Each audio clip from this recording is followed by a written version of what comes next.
Hello and welcome to another First Chapter Friday. I have a question for you. Do you like scary stories? Do you like a little mystery? I think I have the book for you. It's The Jumbies by Tracey Baptiste. I read this book last year for the first time. I really enjoyed it, and I thought to myself, I should share it because I thought some of you might enjoy it too, especially if you like stories that are a little creepy but also don't scare you too badly.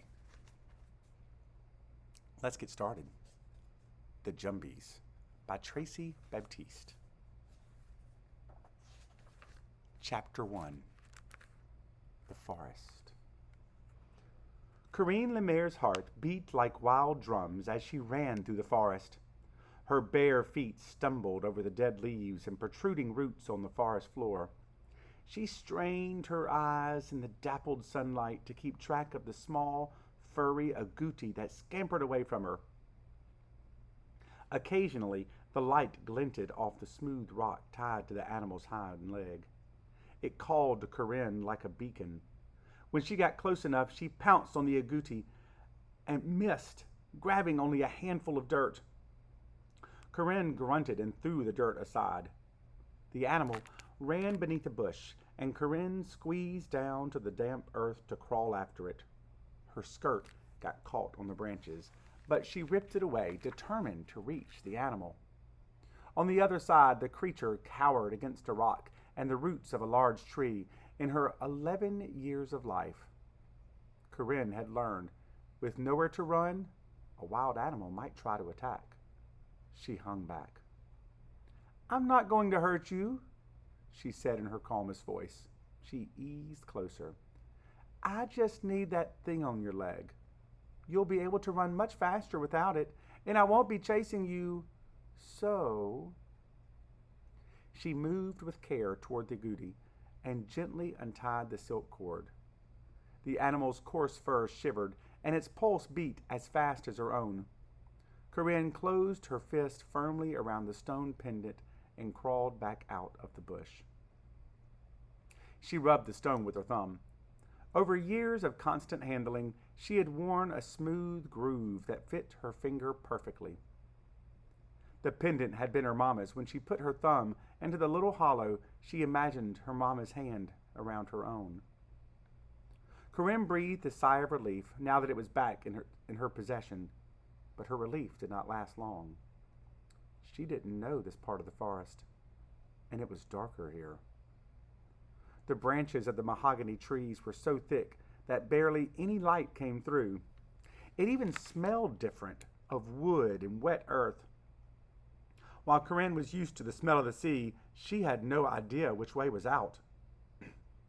Somewhere between the leaves, Corinne thought she saw a pair of lights shining. They were closer together, like eyes. Her skin prickled.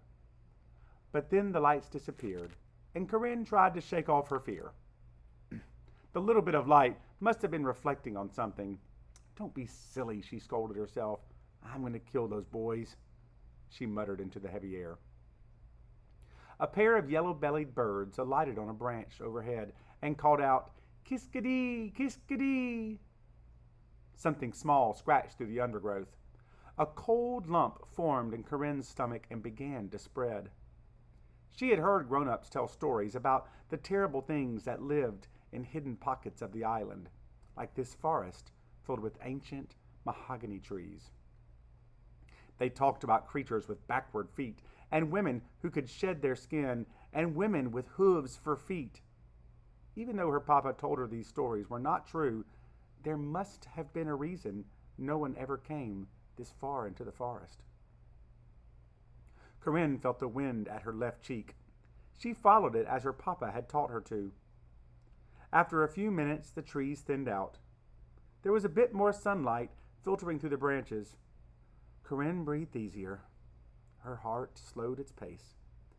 But she continued to hurry over the uneven ground, ducking beneath trees as she went. Then, behind her, the bushes rustled. She turned just in time to see something move in the shadows. Surely it was only an animal. But what if it was another kind of thing entirely? The kind of thing from the grown-up stories. A jumbie. The hairs on her arms stood on end. She gripped her mama's necklace as she glanced behind her. From a curtain of shadow, the two large yellow eyes blinked. Corinne turned and ran as fast as she could. The thing snarled and rushed after her. Corinne concentrated on the ground as she fled. She burst through the last line of trees onto the dirt road. A large pair of hands grabbed her. Corinne squeezed her eyes shut. "What are you running from, Corinne?" a familiar voice asked. She opened her eyes, relieved. "Nothing, Papa," she said. Her breath came in fast sips, and her body shook. Pierre La Mer looked into her eyes. "Why were you in there?" Corinne looked down the road. Near the dried-up well, two boys in tattered, dirty clothing stood watching them. The older one was smiling with mischief. He held a small frog in his hands over the top of the well. It was struggling, but he held it firmly. Their next victim, Corinne thought. Corinne let the stone pendant dangle from her fingers. Its smooth surface gleamed. The smile slid off the boys' faces. The younger one looked surprised, and then his face broke into a grin. His brother nudged him hard. "Those filthy boys tied Mama's necklace to a baby agouti and scared it into the forest. I had to get it back, didn't I?" "What boys?" Pierre looked around, but the boys had run away. "You actually chased an agouti into the forest and caught it?" He looked at Corinne from head to foot and pulled some of the twigs and leaves from her braids. Suddenly he laughed. "I've raised a hunter." He kissed both her cheeks, and then his face grew serious. "You should be old enough to know not to go running into the woods. There are wild animals in the bush, Corinne. There's a reason you don't see anyone else in there." Corinne looked back at the bushes and thought of those shining eyes and the thing that had run after her. Her father swept her into a tight hug. "Your heart is going quicker than a riptide. Did something frighten you?" "It wasn't a jumbie, was it?" he teased. In her father's arms in the open air, Corinne laughed at her fear. She hugged him back and said, "No, Papa." "Of course not. Nothing frightens my girl, right?" He winked. Pierre wiped some mud off his daughter's face. "The sun is going down. It's time to go visit your mama. Are you ready?" Corinne retied the necklace around her neck and felt the stone settle close to her heart. "Ready." Corinne and her father walked away as the sun slipped toward the horizon. They did not see the pair of yellow eyes that brought a dim light to the edge of the forest.